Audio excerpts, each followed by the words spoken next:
So yesterday, YouTube tweeted this. It was in response to creator feedback around well-being and targeted dislike campaigns. We're testing a few new designs that don't show the public dislike count. If you're part of this small experiment, you might spot one of these designs in the coming weeks. Okay, so there's a couple of things here. So they've mentioned creator well-being because, you know, this is something you see dislikes, likes. We've seen Instagram kind of run this test where they've removed the total number of likes that you can see on posts to make it less about the whole like experience. But YouTube has, I'd say, been one of the only platforms that's had a dislike button, so you can actually see what the ratio is, because whether we look at Facebook, whether we look at Twitter, Instagram we mentioned right now, TikTok, there's only likes. You can only see the positivity. You can't see any of that negativity, right? So there's that element. But then the key thing here, which I think nobody's really touching on, because I saw a few of the YouTubers cover this, but nobody's really touching it on, is targeted dislike campaigns, right? Now, this is something that we have seen. I'm not going to mention the name of the creator because we've not asked for permission, but there was a creator that we know who was targeted by dislike bots. So we don't know who it was. It was maybe somebody who didn't like this person, or maybe, I don't know. We just don't know who it was.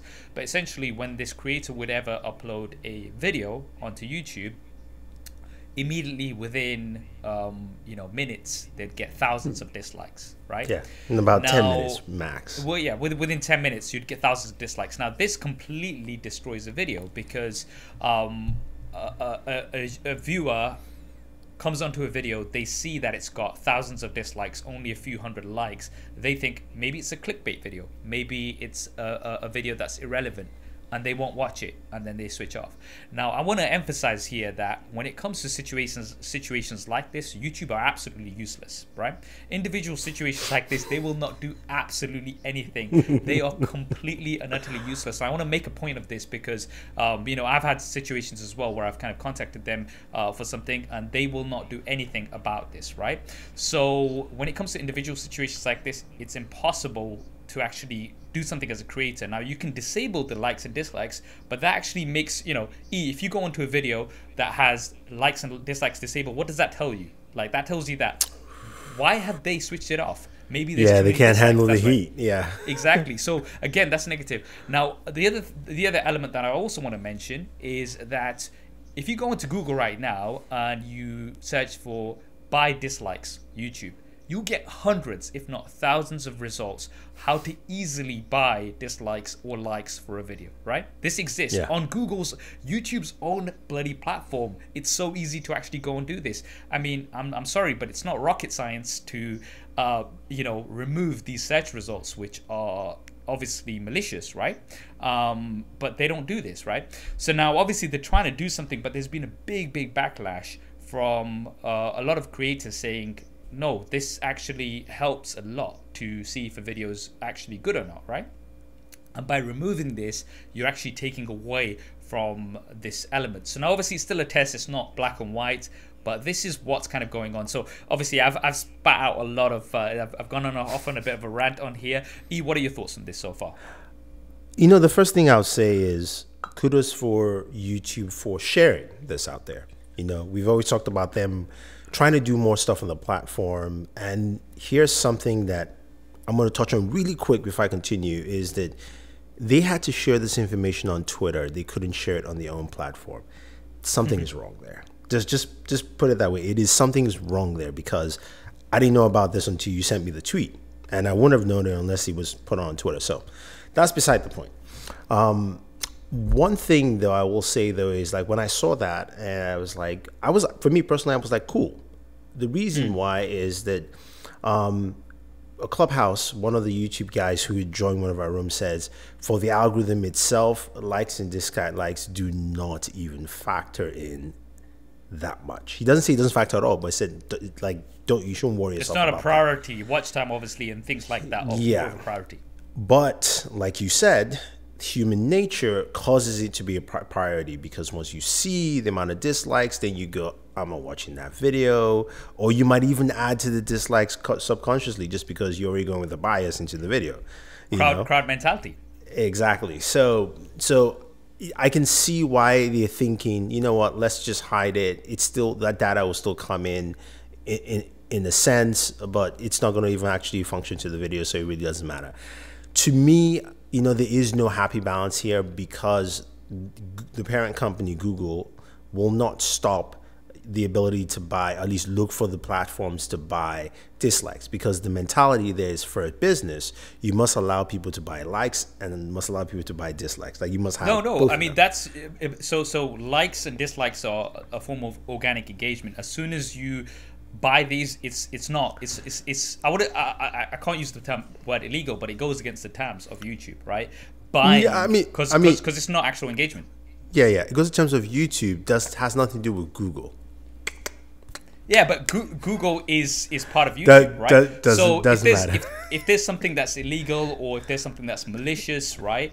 I mean, it's not rocket science to kind of take that off. So I want to say this. Okay, so I appreciate Google's doing something about it finally, many years later, right? Because we've seen many of these situations happen in the past. I've even seen brands who have uploaded something and then a competitor brand has actually gone out and bought dislike bots to kind of bring that video down, right? So I've seen many instances of it. So I'm glad YouTube are finally doing something. But here's my issue with YouTube, right? Their solution to problems seems to be, all right, we'll just cancel it, right? So for instance, when there was issues with inappropriate comments, instead of trying to figure out a solution, they were just like, we're going to disable comments on these videos which feature children, just completely. So it's just like the solution seems to be like, okay, okay, so there's a shop that sells knives, right? And then there's an incident that happens. They're like, okay, we're gonna stop selling knives instead of having security checks before you sell the knife. You know what I mean? I know that's just not the best analogy, but you get my point, right? I do. So I mean, like, from the way I see it, I don't know the exact solution, but I would say, number one, YouTube, you are part of Google. Google really needs to crack down on these, because most people, if they are doing this, they're going to be going through Google as a search engine to find this. It's so easy to find this. It's so easy to do this. They can do that. If you cut them off at that source, where if you're searching for something like this, you do not get any relevant search results, right? Cut. That's one thing that's gone there. And then they have to just go to Bing. Yeah, well, nobody's going to do that, let's be honest. Wow.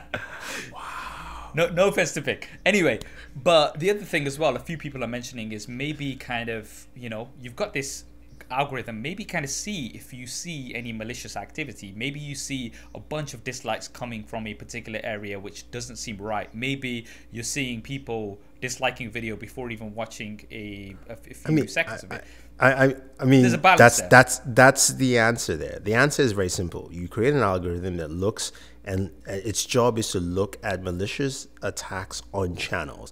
So basically, if a channel has 5,000 views and then it has 3,000 dislikes, is that possible at that rate? Because normally that rate will only go if the video is hitting 1 million views within a short period of time. Then okay, there's a balance between dislikes and likes, because that creator also has 10 million followers. AKA, there's always there's a mathematical balance to it.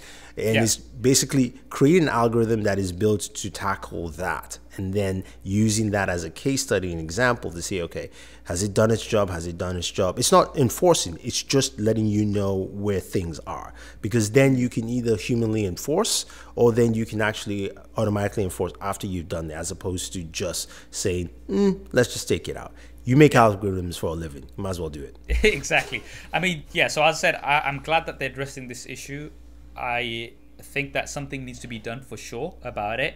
I don't think this is the solution. Obviously, it's still a test. It's not like they've taken it away straight away. And I think following the feedback, they probably won't take it out. But my sort of message and conclusion to this would be, YouTube, look into this. Find a solution that's better than just switching it off, because that's your solution for everything. Most likely, like what we've seen. Find a solution, not just okay, done. Cut it off. Again, I'm not being paid to come up with the solution for you, but we've already given a few suggestions. But yeah, I mean, it would be a shame to see dislikes go, because I've been onto videos which have been complete clickbait, right? A misleading title and thumbnail. So dislike actually gives you a way of kind of showing that frustration, right? And also helps others. So yeah, it's a useful feature, 100%. But it has been misused a lot in the past, and you know that's something that definitely needs to be addressed. I hope you enjoyed that clip. If you want to hear the full podcast episode, then that will be linked down below. And if you want to see more clips like this, then be sure to subscribe and hit that bell icon so you don't miss them. Thanks for watching. This is Saf on SuperSaf Speaks, and I'll see you next time.